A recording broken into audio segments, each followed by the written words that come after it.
Detailed summary of the Book of Judges. The Book of Judges is the seventh book of the Bible and a part of the historical books of the Old Testament. It covers the period after Joshua's death until the establishment of a monarchy in Israel. The book spans about 300 years, recounting the rise and fall of several leaders, known as judges, whom God raised to deliver Israel from its enemies and lead them back to faithfulness. Structure. The Book of Judges is divided into three main sections. 1. Introduction. Judges 1 to 2 sets the stage for the rest of the book by describing Israel's failure to complete the conquest of Canaan. 2. The stories of the judges, Judges 3 to 16, narrates the exploits of 12 judges, both major and minor. 3. The decline of Israel, Judges 17 to 21, describes 2 episodes of moral and social chaos that underscore the need for centralized leadership. 1. Introduction. Israel's failure to conquer Canaan, Judges 1 to 2. The opening chapters recap Israel's situation after the death of Joshua. Israel fails to fully drive out the Canaanites, leading to ongoing struggles with idolatry and pagan practices. God rebukes the Israelites for their disobedience and warns that the remaining Canaanite peoples will be a source of trouble for them. Chapter 2 introduces the recurring theme of the book, a cycle of disobedience, punishment, repentance, and deliverance. The Israelites turn away from God to worship other gods, and as a result, God allows them to be conquered by foreign powers. In response to their cries for help, God raises up judges to rescue them. But after each judge's death, the people fall back into sin. 2. The stories of the judges, Judges 3 to 16. This section is the heart of the book and recounts the exploits of 12 judges who were raised up by God during times of crisis to deliver Israel. These judges were not kings but military leaders and regional rulers who helped defend the people and restore some level of peace and order. Othniel, Judges 3 verse 7 to 11. Othniel is the first judge. The Israelites fall into idolatry, and God allows them to be oppressed by the king of Aram. When the people cry out, God raises Othniel, who defeats the king and brings peace for 40 years. Ehud, Judges 3:12 to 30. Ehud is a left-handed judge who delivers Israel from Moabite oppression. He assassinates King Eglon of Moab by hiding a dagger on his right side, a place where guards did not check, and stabs the king in his private chambers. His actions lead to Israel's victory over the Moabites and 80 years of peace. Shamgar, Judges 3:31. A minor judge, Shamgar kills 600 Philistines with an ox goad, a simple farming tool. Little else is mentioned about him. Deborah and Barak, Judges 4 to 5. Deborah is the only female judge. She serves as both a prophetess and a military leader. When the Israelites are oppressed by Jabin, the king of Canaan, Deborah calls on Barak to lead the army. With God's help, they defeat the Canaanite general Sisera. After the victory, Deborah and Barak sing a song of praise, which is recorded in chapter 5. Gideon, Judges 6 to 8. One of the most well-known judges, Gideon is called by God to save Israel from the Midianites. Initially hesitant, Gideon tests God by asking for signs, the famous fleece test. God commands Gideon to reduce his army to just 300 men to ensure that the victory is seen as God's, not man's. With only these 300, Gideon defeats the Midianites through a surprise attack involving trumpets and torches. Later in life, Gideon succumbs to idolatry by creating an ephod, a priestly garment that becomes a snare for Israel.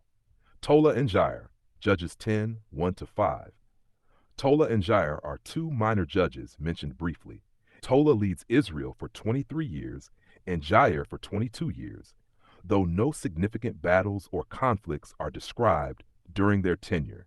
Jephthah, Judges 11 to 12. Jephthah is called to lead Israel against the Ammonites.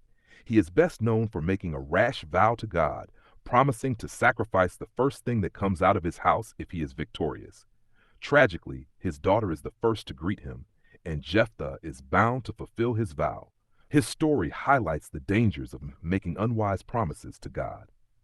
Ibzan, Elon, and Abdon, Judges 12, 8-15. These are 3 more minor judges who each serve for several years. Their reigns characterized by relative peace, but they are not associated with significant military campaigns. Samson, Judges 13-16. Samson is the most famous and controversial judge, known for his immense strength, which was tied to his Nazirite vow, including never cutting his hair. He fights against the Philistines, but is often led by personal vendettas and weaknesses, particularly his attraction to Philistine women. Samson's downfall comes when he is betrayed by Delilah, who cuts his hair, leading to the loss of his strength. The Philistines capture and blind him. However, in his final act, Samson prays for strength and pulls down the pillars of a Philistine temple, killing himself and many of his enemies. His story demonstrates both the power and fragility of human leaders. 3. The decline of Israel. Judges 17:21. The final chapters of Judges are sometimes called an appendix, as they do not follow the same narrative structure as the earlier sections.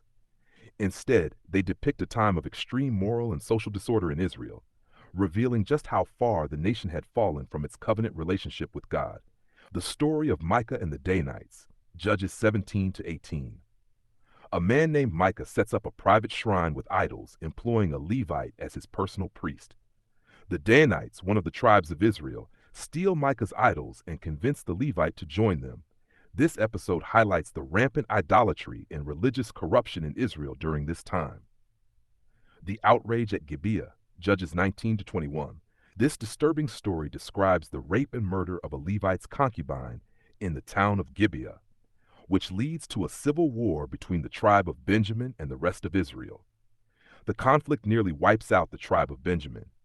The entire episode illustrates the moral decay of Israel, where lawlessness and violence have taken over. The final verse of the book sums up the situation. In those days there was no king in Israel.